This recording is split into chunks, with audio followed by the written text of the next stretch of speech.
지금 대한민국이 온전한 나라인가?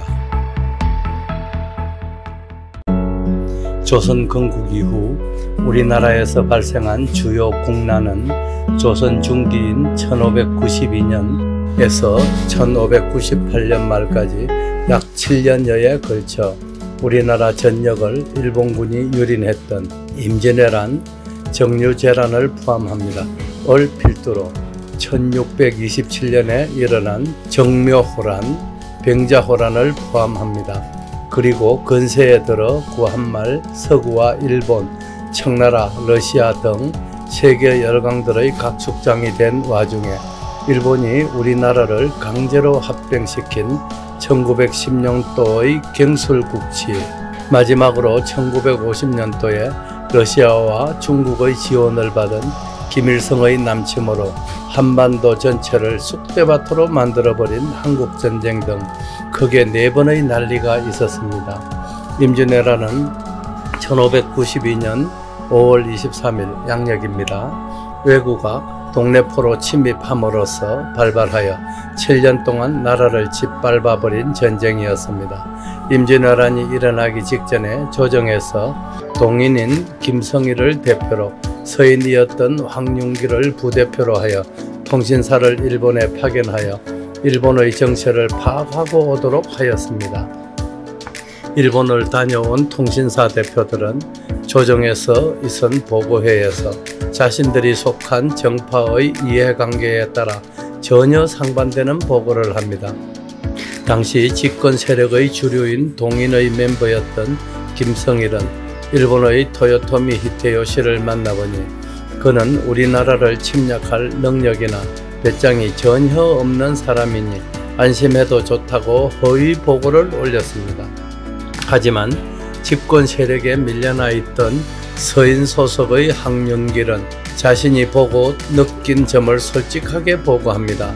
토요토미 히데요시의 관상을 보니 눈매가 무섭고 뭔가 음흉한 음모를 꾸미는 것처럼 느껴졌는데 아마 머지않아 조선을 침략할 것으로 예상됩니다.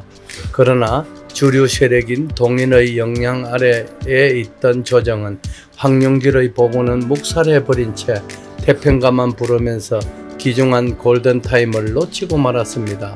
당시 조선은 건국 후 약 200년 동안 외침이 없었기에 나라가 언제까지나 안정이 될 것으로 여기는 시대적 분위기도 그런 판단을 하는데 한몫을 했습니다.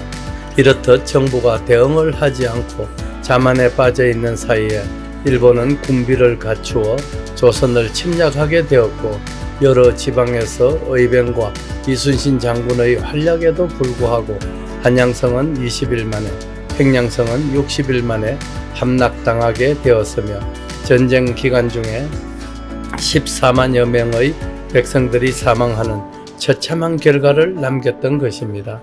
다음은 1627년에 일어난 정묘호란입니다.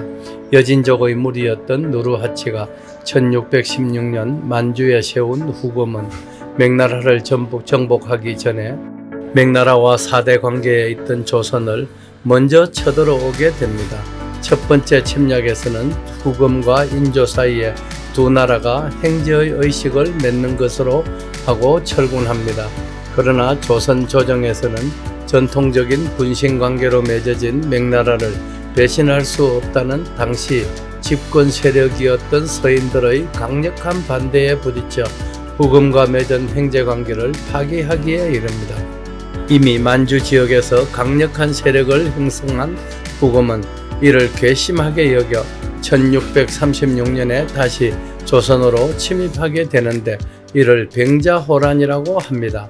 당시 인조는 남한산성으로 급히 몸을 피해 전투를 독려했지만 엄동설안에다 양식과 땔감 등 전쟁 물자의 부족으로 인한 사기의 저하로 59일 만에 하성하여 삼전도에서 후금의 왕인 홍타이지에게 굴욕적인 삼배구고 둘의 의식을 치르고 항복함으로써 전쟁은 끝났습니다. 삼배구고 둘에는 3번 절을 할 때마다 3번씩 머리를 땅바닥에 찢는 의식을 말합니다. 민족사의 큰 수치로 남은 전쟁이었는데 지금 중국인들이 우리나라에 대하는 오만한 태도가 그 당시의 상황이 배경으로 작용하지 않았나 싶습니다. 그 다음은 구한말에 있었던 갱술국치로 불리는 한일합병입니다. 19세기 말 대한제국은 서구 열강들과 중국, 러시아, 일본 등 세계 주요 국들의 세력 각축장이었습니다. 러일전쟁 1904년에서 1905년의 승리로 국제사회에서 국력을 인정받은 일본은 대한제국을 합병시켜 대륙을 침략하는 전진기지로 삼았습니다. 그 과정에서 조선을 이어받은 대한제국은 나라의 맥맥이 끊겨버린 것입니다. 제1차 세계대전이 끝나고 승승장구하던 일본이 너무 큰 욕심을 부리다가 제2차 세계대전이 발발하게 되었고, 전쟁 발발 이후 중립을 지키며 잠자코 있던 미국은 일본이 1941년 12월 7일 하와이에 있는 해군기지인 진주만을 공습하자 이를 빌미로 연합국 편에서 본격적인 참전을 하게 됩니다. 당시까지만 하더라도 일본은 미국의 군사력을 과소평가했던 것 같습니다. 아시아와 유럽, 아프리카 등의 전선에서 미국, 영국, 프랑스, 러시아, 중국 등 연합국과 일본, 독일, 이탈리아의 주축국 간의 치열한 전투를 벌이고 있던 중 1945년 8월 일본의 히로시마와 나가사키시 상공에다 미국이 핵폭탄을 투하함으로써 일본의 항복을 받아내었고, 이어서 전의를 상실한 독일과 이탈리아도 무릎을 꿇으면서 전쟁은 연합국 측의 승리로 막을 내리게 되었고, 우리나라도 일본의 35년간에 걸친 식민 지배의 악몽에서 벗어날 수 있었던 것입니다. 1945년 광복을 맞은 이후 우리나라는 미국과 러시아라는 강대국들 간의 전리품으로 인식되면서 38도선이라는 인위적인 선을 그어 남쪽은 미국이, 북쪽은 러시아가 점령하여 북은 러시아군의 장교 출신인 김일성을 통치자로 내세워서 통치하게 했고, 남쪽은 미국에 의한 신탁 통치를 받을 수밖에 없었던 것입니다. 그런 극심한 혼란을 거치면서 남한에는 1948년 8월 15일 대한민국 정부가 수립되었습니다. 대한민국이라는 신생정부가 수립되자마자 2년도 채 안 된 시점에 6.25 한국전쟁이 일어난 것입니다. 1950년 6월 25일부터 만 3년 1개월을 끌어오른 한국전쟁은 1953년 7월 27일, 그러니까 꼭 오늘입니다. 유엔과 북한이 전쟁 당사자로서 휴전협정에 서명함으로써 현재까지 불안정한 휴전이 지속되고 있습니다. 한국전쟁은 3년여 기간 동안 남북한 국민들과 군인을 포함해서 약 270만 명이 귀중한 생명을 잃거나 중상을 입었습니다. 난리는 전쟁이나 재해 등으로 세상이 소란하고 질서가 어지러운 상태를 뜻합니다. 조선 건국 이후부터 지금까지 우리나라의 기둥이 흔들렸던 난리는 크게 임진왜란, 정유재란을 포함합니다. 병자호란, 정묘호란을 포함합니다. 경술국치, 그리고 6.25 한국전쟁 등 모두 4번이었다고 정리할 수 있겠습니다.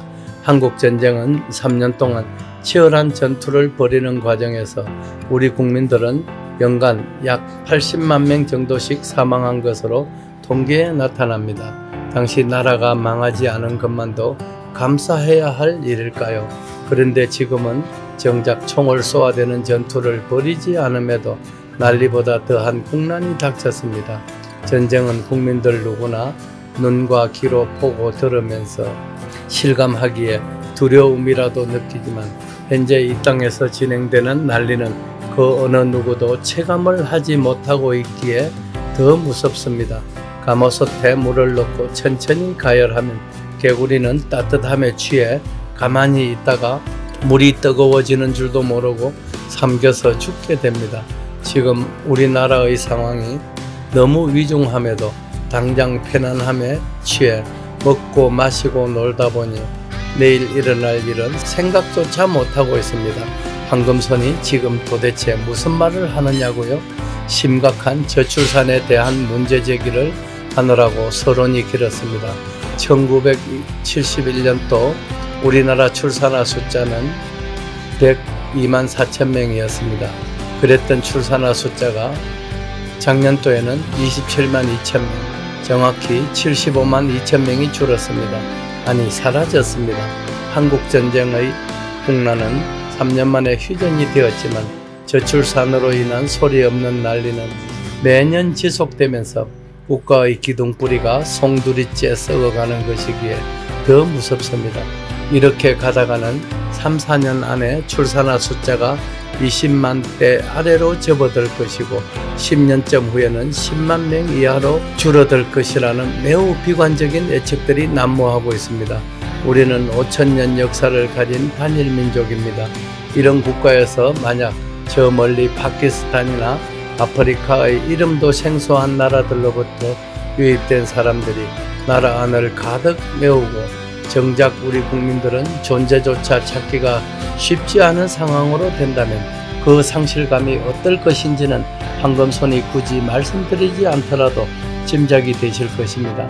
1700년대 우리나라의 인구가 대략 900만 명이었습니다. 그런데 200년이 흐른 1900년도에는 1700만 명으로 늘었는데 200년 동안 겨우 80% 증가하는 데 그쳤습니다. 인구는 한번 줄어들기 시작하면 걷잡을 수 없을 정도로 그 속도가 빠르다는데 문제가 있습니다. 이러다가는 대한민국이라는 나라가 문을 닫는 것도 시간 문제입니다. 사랑하는 대한민국 국민 여러분, 우리가 조상 대대로 살아온 삶의 터전이자 우리 후손들이 또 꿈을 키우면서 살아가야 할 대한민국이 우리 세대에서 문을 닫는다면 여러분께서는 받아들일 마음의 자세가 되어 있는지요? 황금손은 그럴 자신이 없습니다. 불과 한 세기 전에 나라를 잃고 서름을 겪던 우리 선조들의 경험담을 우리는 귀에 못이 박히도록 듣고 또 눈으로 보았습니다. 정말 그럴 수는 없습니다. 대한민국 국민 여러분, 나라가 쓰러지는 모습을 그냥 보고만 있을 수는 없습니다. 우리가 할 수 있는 모든 역량을 다해 나라를 살립시다. 출산하신 분들, 특히 다자녀를 출산하신 분들은 독립유공자나 애국지사에 버금가는 애우를 해드립시다. 결혼을 희망하는 예비 부부들에게 묻지도 따지지도 말고 3억씩을 대출해 주어 우선 거처를 마련토록 해주고 아이 한 명을 낳을 때마다 1억씩을 차감하여 셋을 낳으면 전액을 탕감시켜야 합니다. 예비 부부들에게 지급할 돈이 모자라면 국회의원들과 고위공직자들 월급을 다 몰수해서라도 시행해야 합니다. 정치인들은 나라를 이 모양이 되도록 방치한 책임이 있기 까닭입니다. 나라의 운명이 백척간두에 처한 오늘 우리가 지금 당장 움직이지 않으면 나라는 이대로 문을 닫아야 할 처지이기에 국민 여러분께 간절히 호소드립니다. 누군가는 반드시 해야 할 일이지만 아무도 하지 않는 일, 황금손이 앞장서서 시작하겠습니다. 우리 국민들에게 현재 일어나고 있는 총성 없는 난리의 심각성을 깨우치고 출산율을 제고시킬 수 있도록 하십시다. 우리가 뜻을 모으면 늦었지만 나라를 살릴 수 있는 마지막 기회는 있습니다. 코로나19가 세상을 시끄럽게 만드는 7월 27일 새벽도 황금손이 먼저 깨우겠습니다. 오늘도 보람찬 하루 되십시오. 고맙고 또 감사합니다. 달대열의 세상만사. 구독과 좋아요를 눌러주시면 황금손은 큰 힘을 얻습니다.